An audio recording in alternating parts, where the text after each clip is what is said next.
Year 10 and 11, welcome to your revision of structure terminology. So this will be terms and definitions you might need in English language and things also that you can apply to English literature in terms of the structure of a play, the structure of a novella, etc.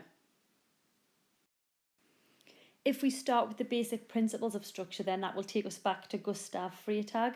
Apologies for any pronunciations, but GUSTAV FREYTAG was a 19th century German novelist, and he saw common patterns in plots and stories and novels, and therefore he developed a diagram to analyse these types of structures, and he created a pyramid.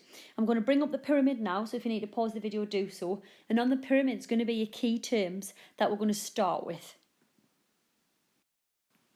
So, according to FREYTAG, these are your components that would be found in the majority of plots. So it will start then with your exposition. And as you can see there in the bottom left, your exposition is the start of the story, the way things are before the action begins. And then we get the rising action. And this is a series of conflicts or a crisis that the character will face, which will lead us to the climax. So as you can see at the top of your pyramid there, we have our climax, which is the turning point, the most intense moment. If you're doing Romeo and Juliet, it'll be Act 3, Scene 1, where we have this huge fight between Tybalt, Mercutio and Romeo.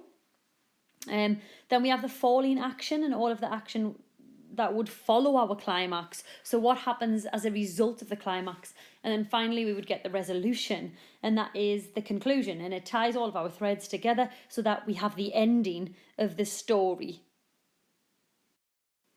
Just to make it a bit clearer there, I've added on the components. So again, your exposition is the setting of the scene.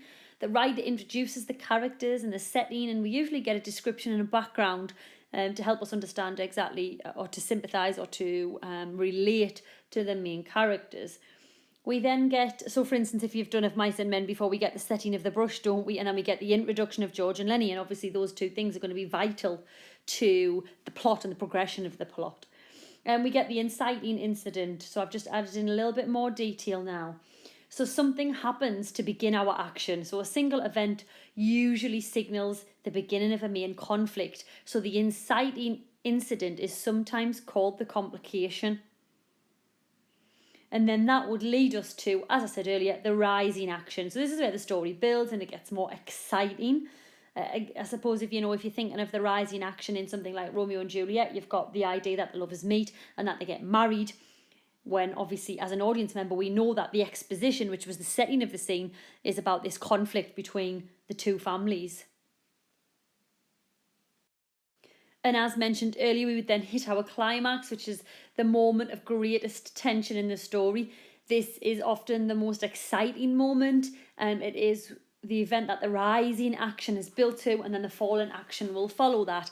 Again, just to use a very simple example of Mice and Men's, probably the death of Curly's wife.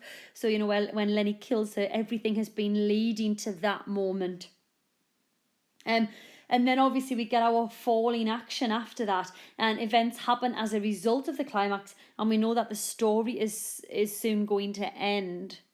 And then resolution. The character solves the main problem / conflict, or someone solves it for them, and then all of our loose ends are tied together so that we have the ending. And then I just want to add this on as well. Again, excuse my pronunciation, I'm not very good at French. We'll have our denouement, and at this point any remaining secrets or questions that the reader has or the audience has are solved by the author.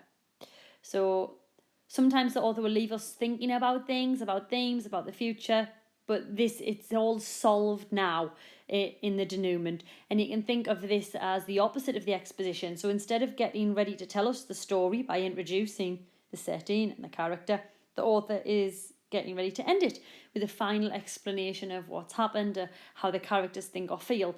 And this can be the hardest part to identify because it's closely tied to the resolution. So I just wanted to add that on there in case it does come up in anything you're studying. But as I said, it's hard to spot because it's very, very similar to your resolution.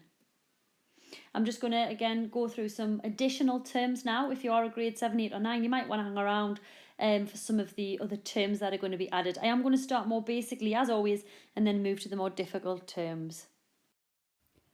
Just to get us started, although we should know these, we've got our protagonist and our antagonist. So your protagonist is your main character and your antagonist is your villain. So obviously your protagonist in Romeo and Juliet, and your antagonist is Tybalt. So remember, your antagonist is the villain and he creates a conflict for your main character. Again, very simply, your foreshadowing is a warning or indication of a future event. You probably want to consider this on English language paper 1, because the chances are with it being the opening of a novel that we're being warned about something that is to come. Your interior monologue and your soliloquy are the inner thoughts of a character. So, in drama and in plays, we see the soliloquy on stage. For example, Lady Macbeth, when we first see her, she is on stage speaking a soliloquy. Your monologue or your soliloquy invites the reader to imagine themselves as the character. So we imagine what life would be like if we were them. Or more often than not, we empathise with the character.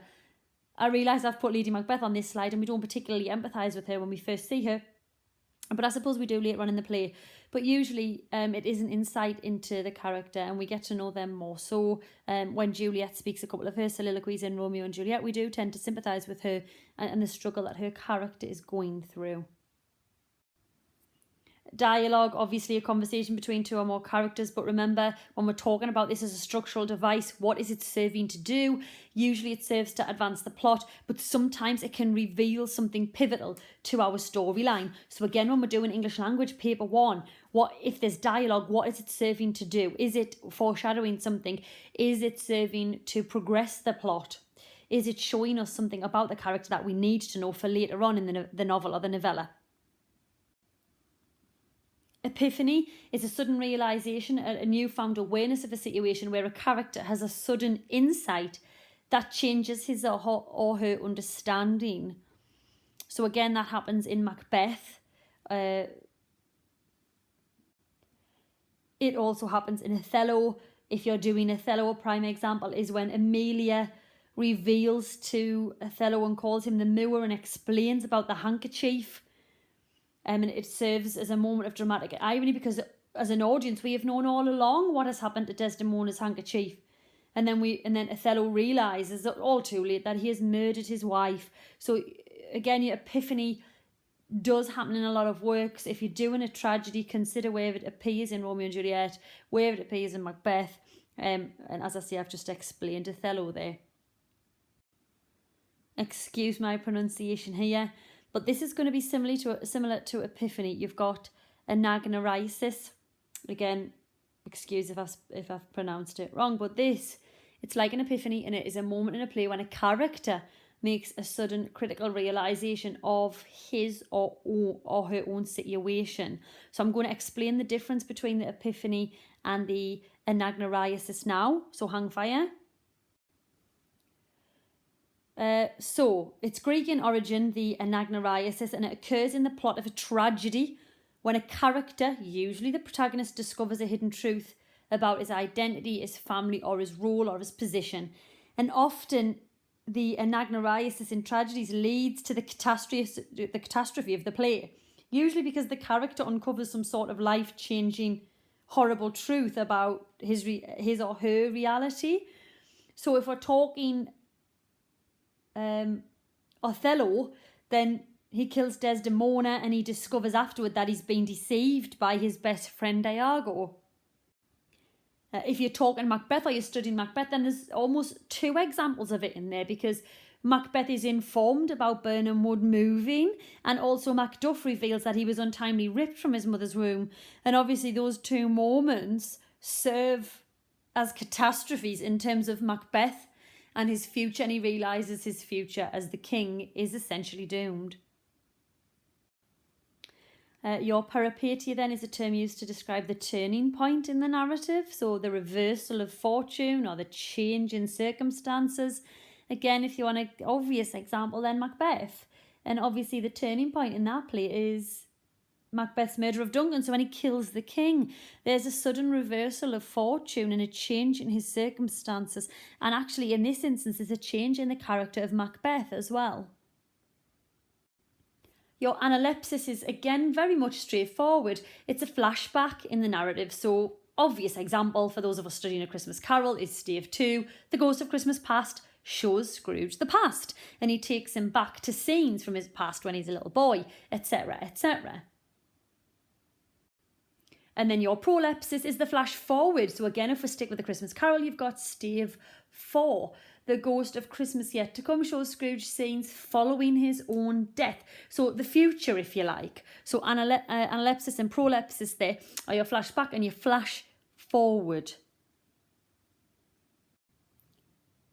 I hope this video has been useful. Again, it was just to go over the terms. You can apply them to English literature and English language. It might be a good idea to try and apply some of those terms to the plays or the novels that you are currently studying.